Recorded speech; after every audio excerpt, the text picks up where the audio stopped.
Raho, jambo sana.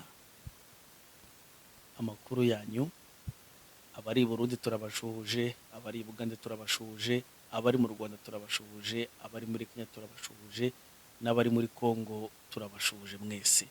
Iyi ni Iganze Media. Iganze Media ikaba ari YouTube channel ikorera muri Leta Zunze Ubumwe za Amerika. Aho tubagezeho ibiganiro bitandukanye. Ibiganiro byacu ahanini byibanda ku biganiro tugira n'abantu batandukanye.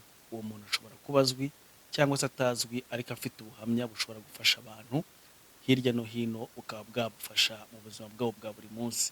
Icyo kiganiro turakikuzanira tukakibagezaho.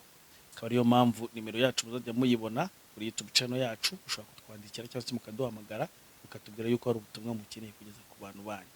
Ariko nanone tubakora n'ibindi bintu bitandukanye, dushobora gukora amadokumentari atandukanye nayo muba mwifuza kumenya kuri byinshi bihari, ariko nanone tukanagaruka no ku bakunda ibinyabiziga, namwe ntabwo twabibagiwe.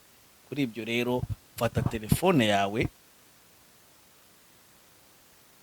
ujye kuri Iganze Media ukore subscribe, ubundi rero ujye uba umuntu wa mbere ubona video zacu tubagezaho umunsi ku munsi.